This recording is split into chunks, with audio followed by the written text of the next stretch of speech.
Marchons avec Saint Joseph, Nazareth.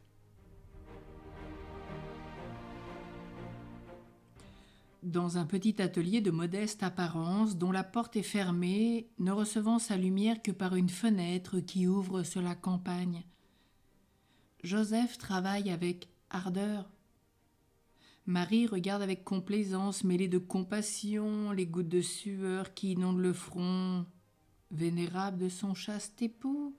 L'enfant Jésus prend part à ce travail.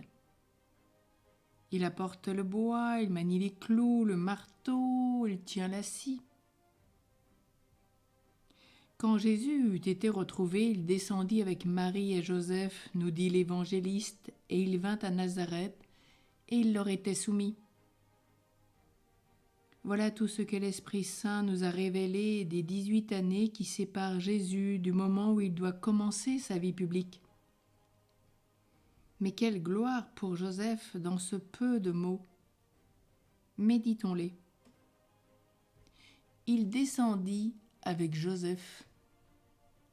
Notre Seigneur s'était déjà humilié au-delà de toute imagination pendant sa première enfance. Le voilà qui descend encore des hauteurs où l'avait placé son entretien avec les docteurs de Jérusalem. Il descend, il s'abaisse, il se cache. Mais c'est avec Joseph.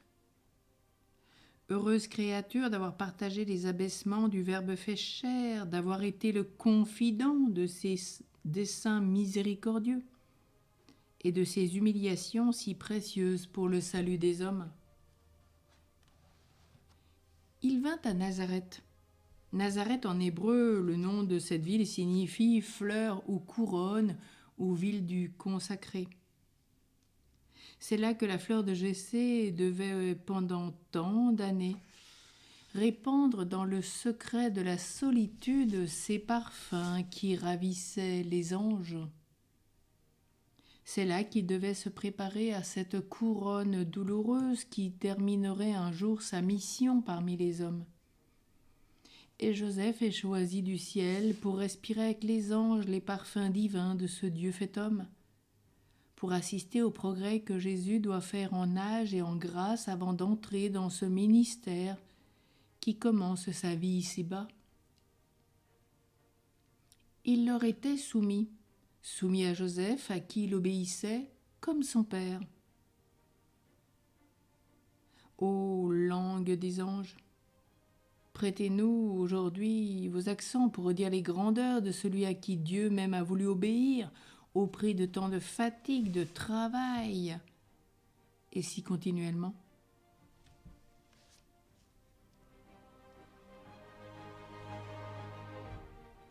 Peut-être aujourd'hui, comme résolution, puissions-nous toujours unir notre travail, ou souvent, à celui de notre Seigneur à Nazareth.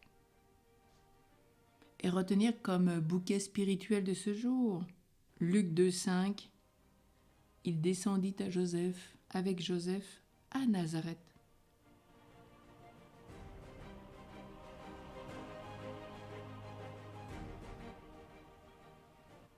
Aujourd'hui, le témoignage, c'est un secours dans l'oraison du père de Barry. Pendant longtemps, raconte une jeune religieuse, je ne pouvais méditer sans être accablée de distractions les plus extravagantes, ce qui m'affligeait beaucoup. Or, un jour qu'accablée de tristesse, je me plaignais à Dieu dû cette grande misère, je me sentis poussée à implorer le secours de Saint Joseph. Fidèle à cette inspiration de la grâce, je le fis avec une grande confiance, et non seulement je fus délivrée de mes distractions, mais encore j'arrivai en fort peu de temps à l'oraison de quiétude.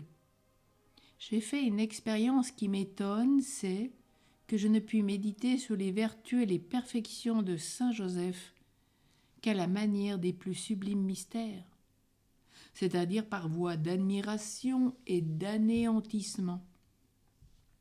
Je ne saurais énumérer toutes les grâces signalées dont je lui suis redevable. Si je veux me lever avant l'heure ordinaire, je lui fais une prière avant de m'endormir, et je m'éveille toujours à l'heure dite.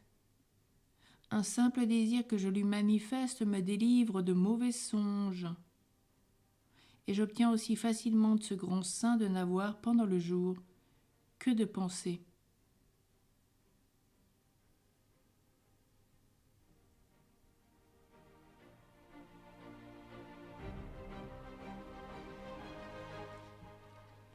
Prions. Ô saint patriarche, par la peine que tu as ressentie en voyant naître le Verbe divin dans une étable si pauvre, sans feu et sans l'ange, et en l'entendant se plaindre du froid qu'il éprouvait, je te prie de nous obtenir aujourd'hui une véritable douleur de nos péchés, cause des larmes de Jésus.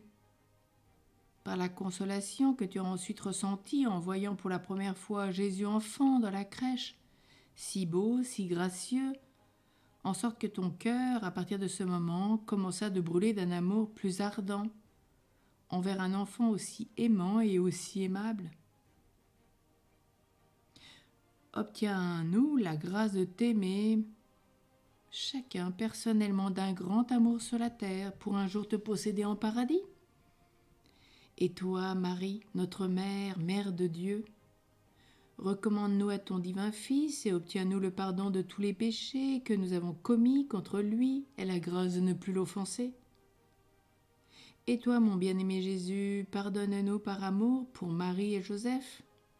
Donne-nous la grâce de pouvoir un jour te contempler en paradis, te louer, t'aimer de ta divine bonté et en cette bonté que tu as mis en ce petit enfant par amour pour nous tous.